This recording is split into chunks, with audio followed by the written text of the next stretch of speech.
Dubai के अंदर देश के लोगों के तमाम विरोध के बावजूद, सिविल सोसाइटी के तमाम विरोध के बावजूद, सोशल मीडिया पर पूरा विरोध इस मैच का हुआ, इसके बावजूद भारत की केंद्र सरकार ने इंडिया पाकिस्तान का क्रिकेट मैच करवाया। हमें बताया गया दुबई का वो स्टेडियम जो एक छोटा स्टेडियम है, उसकी सारी की सारी टिकटें बिक गई और पैसों में टिकट खरीदने के बाद मुझे लगता है भारतीयों की आत्मा जागी और उन्होंने निर्णय लिया कि टिकट चाहे महंगी खरीद ली है, मगर इस भारत पाकिस्तान के मैच में अगर गए तो हमेशा देशद्रोही कहलाएंगे। ये पत्थर दिल पे रख के जीना मुश्किल हो जाएगा और मैं मुबारकबाद देना चाहता हूं ऐसे सैकड़ों भारतीयों को जिन्होंने दुबई के स्टेडियम की टिकट खरीदने के बावजूद ये फैसला किया कि हम लोग ये मैच देखने नहीं जाएंगे। ये कुछ अखबारों की कटिंग है।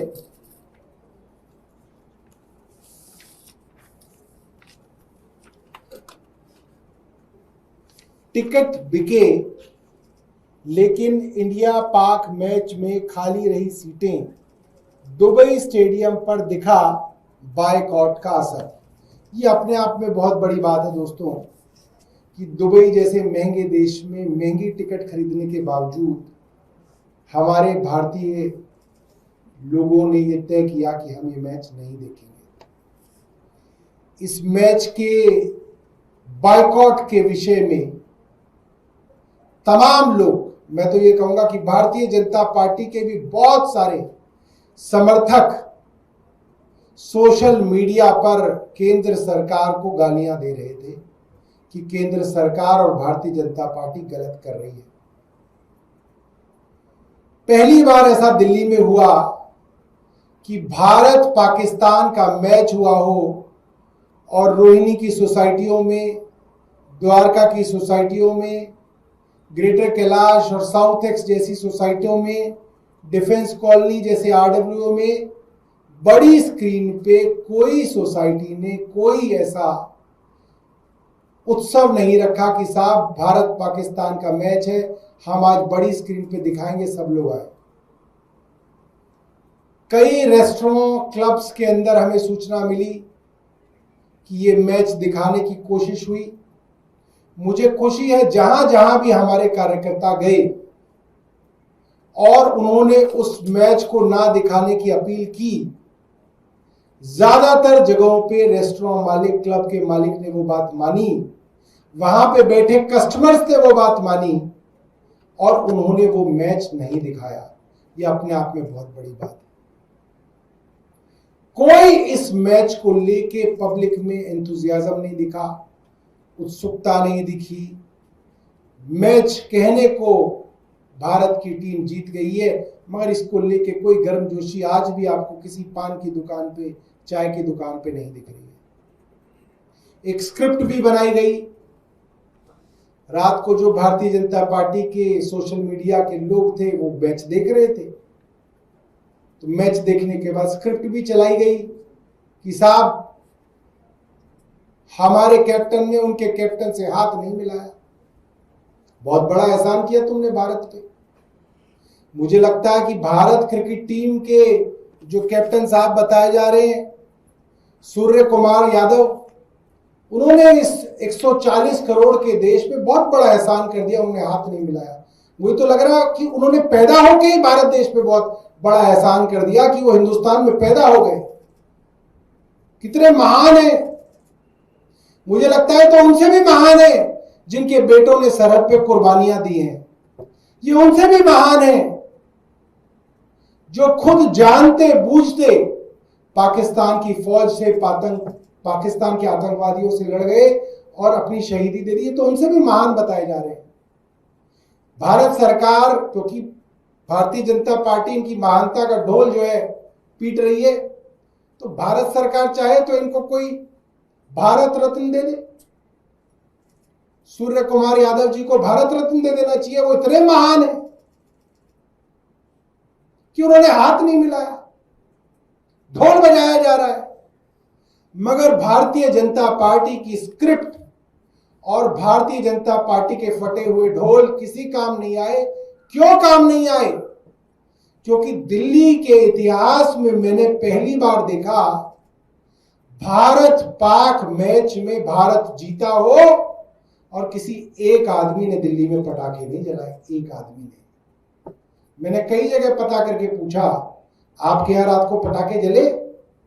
आपके यहां जले? आपके यहां जले? मैं गर्व के साथ कह सकता हूं कि दिल्ली ने संगठित होके आज भारतीय जनता पार्टी की केंद्र सरकार को एक बड़ा संदेश दिया है। आप लोग देश से गद्दारी करेंगे तो देश आपके साथ नहीं है, आप गद्दार ही कहलाएंगे। भारतीय जनता पार्टी की सरकार को आज एक बड़ा संदेश दिया गया है। साथ ही भारतीय जनता पार्टी की केंद्र सरकार ने जो देश का मुंह काला किया है वो इतिहास कभी माफ नहीं करेगा।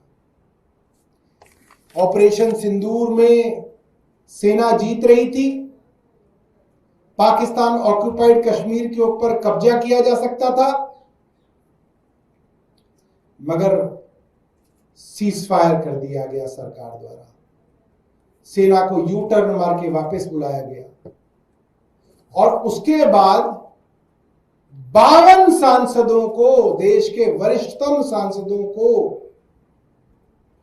अलग अलग पार्टियों से चुन के उनको 32 देशों के दौरे पे भेजा गया। 7 टीमें बनाई गई साहब, मीडिया भी भेजा गया टीमों के साथ। होटल से उतर रहे हैं, प्लेन में चढ़ रहे हैं, एयरपोर्ट पे अपना बैग लेके चल रहे हैं। अरे साहब क्या बात हो गई, विश्व जीत के लेके आएंगे। अब तो क्या करने गए थे ये 52 सांसद? ये कहने गए थे बड़े बड़े देशों से कि पाकिस्तान आतंकवादी देश है, पाकिस्तान से सब लोगों को अपने रिश्ते तोड़ने चाहिए, पाकिस्तान को पूरे विश्व में अलग थलग करना है। यह संदेश लेके गए आप अलग अलग देशों में, 32 देशों में। कोई आपकी माना? एक विदेश आपकी माना? कोई बड़ा देश आपकी माना? अमेरिका ने आपकी नहीं मानी, चीन ने आपकी नहीं मानी, रशिया ने आपकी नहीं मानी, यूनाइटेड किंगडम ने आपकी नहीं मानी, फ्रांस ने आपकी नहीं मानी, जर्मनी ने आपकी नहीं मानी। अरे और तो और भूटान, नेपाल और बांग्लादेश ने नहीं मानी आपकी। भूटान, नेपाल और बांग्लादेश, श्रीलंका जैसे लोगों ने, जैसे छोटे छोटे देशों ने आपकी नहीं मानी और पाकिस्तान को आतंकवादी देश नहीं बताया उन्होंने। आप ढोल बजाते रहे। आप तो गए 32 देशों में ये कहने कि आप पाकिस्तान से रिश्ते तोड़ दीजिए, पाकिस्तान को आइसोलेट करेंगे पूरे दुनिया में, और आपने क्या किया? 3 महीने बाद आपने खुद ही मैच खेल लिया। हंस रहे हैं देश आपके ऊपर, हंस रहे हैं सारे के सारा विश्व आपकी इस विदेश नीति के ऊपर कि आप तो 32 देशों के अंदर घूम रहे हैं कि पाकिस्तान को अलग थलग करो, आप खुद उसके साथ मैच खेल रहे हैं। तो आपने क्या संदेश दिया पूरी दुनिया को? सारी स्थिति सामान्य हो गई, हमने तो मैच ही खेलने शुरू कर दिए। तो आपने पूरे देश का मजाक पूरी दुनिया में उड़वाया। पूरी दुनिया हंस रही है कि भारत सरकार की यह विदेश नीति, ये खुद ही सीरियस नहीं है, ये खुद ही संजीदा नहीं है। अपने 26 लोगों के मरने पे दुनिया भर में ढोल पीट रहे थे। आपके कहने से अगर फ्रांस पाकिस्तान को आतंकवादी देश घोषित कर देता या यूनाइटेड किंगडम उसको आतंकवादी देश घोषित कर देता, आप तो मैच खेल लिए उसके साथ, उनकी दुश्मनी करा दी आपने। तो वो तो सही साबित हुए वो सारे के सारे देश, क्योंकि आपके देश की सरकार ही सीरियस नहीं है अपनी विदेश नीति को लेके। और कोई क्या सीरियस होगा आपको को लेके? तो ये बड़ी शर्मसार करने वाली बात है। ये पूरा का पूरा जो घटनाक्रम है, इसको देख के सारे देश के लोग शर्मसार हैं और दुखी हैं कि किस तरीके की गद्दारी भारतीय जनता पार्टी की केंद्र सरकार ने देश के साथ की है। बहुत बहुत धन्यवाद। सौरभ जी, एक सवाल कुछ लोग ये उठा रहे हैं कि अगर मल्टीलेटरल प्लेटफॉर्म पे आप नहीं जाते हैं, ऐसा हो नहीं सकता। संयुक्त राष्ट्र में आप जाते हैं, पाकिस्तान उसके मेंबर है, एससीओ की मीटिंग हुई, वहां पे पाकिस्तान के प्रधानमंत्री गए थे, आप वहां पे गए थे, और तो फिर ये खेल के साथ ही क्यों होगा कि किसी मल्टीलेटरल टूर्नामेंट में आप नहीं खेलेंगे? बायलेटरल आप नहीं खेलिए, मल्टीलेटरल में क्या दिक्कत है आपको? ऐसा कैसे ऐसा मैं इस तर्क को, इसका पोस्टमार्टम कर लेते हैं। आज से पहले जब जब पाकिस्तान के साथ युद्ध हुआ या युद्ध जैसे हालात हुए या आतंकवादी हमला हुआ, कांग्रेस की सरकार होती थी, तब भारतीय जनता पार्टी को नहीं मतलब पता था कि मल्टीलेटरल क्या होता है और बायलेटरल क्या होता है। या तब अनुराग ठाकुर स्कूल में पढ़ते थे, तब भी वो क्रिकेट एसोसिएशन में थे। अरुण जेटली तो हमेशा से क्रिकेट एसोसिएशन में रहे, डीडीसीए में रहे। उससे पहले भारतीय जनता पार्टी के खूब नेता, कांग्रेस के जितने कांग्रेस के नेता थे क्रिकेट एसोसिएशन में, उतने ही भारतीय जनता पार्टी के थे। ये लेटरल, बायलेटरल, मल्टीलेटरल की अंग्रेजी लोगों को बेवकूफ बनाने के लिए मत समझाओ। और इतनी अंग्रेजी तुम्हें पहले आती थी तो तब क्यों मांग करते थे तुम कि नहीं खेलना चाहिए?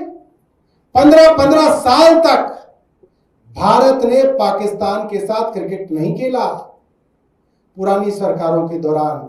ये मल्टीलेटरल, बायलेटरल की अंग्रेजी अनुराग ठाकुर हमें ना सिखाएं। हम विदेश में नहीं गए पढ़ने, मगर यहीं पे उनसे ज्यादा अच्छी अंग्रेजी जानते हैं। ये बेवकूफ ना बनाएं। और ये जो मल्टीलेटरल, बायलेटरल की अंग्रेजी अगर सिखानी है तो उस शुभम द्विवेदी की बीवी को जाके सिखाओ जिसने अपने सुहाग को खो दिया। उस जवान बाप के, उस जवान बच्चे के बाप को बताओ जो अपने बच्चे की अस्थियां बहाते बहाते बिलक बिलक के रोया था। उसको समझाओ ये अंग्रेजी, लिटरल, बायलेटरल, मल्टीलेटरल। सच ये है, भारतीय जनता पार्टी की केंद्र सरकार दोहरे मापदंड रखती है, घटिया मानसिकता रखती है। इनको देश से और देश के स्वाभिमान से कोई लेना देना नहीं है। इनके लिए सिर्फ स्वार्थ है, सिर्फ नेपोटिज्म है। आईसीसी के चेयरमैन अमित शाह के बेटे जय शाह हैं, और जब आईसीसी के चेयरमैन ही आपके अपने देश के आदमी है तो क्या लेटरल, क्या मल्टीलेटरल? आप में तो इतनी हिम्मत होनी चाहिए। आप बोल रहे हो आप विश्व गुरु हो, आप बोल रहे हो हम जो है तीसरी जो है अर्थव्यवस्था बन गए, आप कहते हो अमेरिका को हम कह रहे हैं क्या हो गए, और आप पाकिस्तान को एशिया कप से नहीं निकलवा पाए। आपको तो निकलवा देना चाहिए था उसको एशिया कप से। भारत की 140 करोड़ की आबादी है। दुनिया में इतनी बड़ी आबादी किसी देश में नहीं है जो क्रिकेट देखती हो। जो दुनिया में बड़ी बड़ी आबादियां हैं, अमेरिका वो क्रिकेट नहीं देखते, रशिया वो क्रिकेट नहीं देखते, चीन वो क्रिकेट नहीं देखते, कनाडा वो क्रिकेट नहीं देखते। तो जो बड़ी बड़ी आबादियां ये तो देखती नहीं है। साउथ अमेरिका वो नहीं देखते क्रिकेट। तो आपका देश तो लगभग लगभग आधा संसार है जो क्रिकेट देखता है। अगर आप क्रिकेट ना खेलते तो एशिया कप ही नहीं होता। और मैं दावा कर रहा हूं, आप अगर क्रिकेट नहीं खेलेंगे तो वर्ल्ड कप नहीं होगा। आप हिम्मत तो दिखाइए, आपके अंदर हिम्मत ही नहीं है। वो कह दिया जी बड़ा सस्ता है, बड़ा अच्छा है कहना कि ये जीत मैं जो है शहीदों को डेडिकेट करता हूं। अरे बहुत बढ़िया, तुम बहुत समझदार हो। अगर है तुम्हारी औकात, क्या नाम है इनका, सूर्य कुमार यादव, अगर तुम्हारी औकात है और तुम्हारी बीसीसीआई की औकात है और तुम्हारी आईसीसी की औकात है, तो तुम्हें दूसरी चुनौती भी देते हैं। जितना पैसा तुमने इन ब्रॉडकास्टिंग राइट्स से कमाया है, एडवर्टाइजर से कमाया है, और इस पूरे के पूरे धंधे में क्रिकेट के आपने कमाया है, दे दो उन शहीदों की विधवाओं को, 26 औरतों को दे दो सारा का सारा। हम भी मान जाएंगे तुमने डेडिकेट किया है। हिम्मत नहीं है, औकात नहीं है इनकी कि ये कर सके। हाँ, फर्जी में कुछ भी बोल दो, ये हमने उसको डेडिकेट कर दिया, ये हमने उसको डेडिकेट कर दिया। बहुत शर्म की बात है। आप उन शहीदों की विधवाओं के इमोशंस के साथ राजनीति कर रहे हैं। इससे ज्यादा घटिया बात नहीं हो सकती जो नरेंद्र ये सूर्य कुमार यादव ने कही है। बहुत बहुत घटिया स्तर के राजनीतिक बात इन्होंने की। सारा देश, शुभम द्विवेदी की पत्नी कह रही है टीवी पे आके कि आपको नहीं खेलना चाहिए, आपने बेशर्म होके वो मैच खेला और फिर आप राजनीतिक स्क्रिप्ट पढ़ रहे हैं कि ये हमने डेडिकेट कर दिया। बहुत शर्म की बात है। आप उनके इमोशंस के साथ खेल रहे हैं, आपने उनके इमोशंस के साथ जानते बूझते खेला।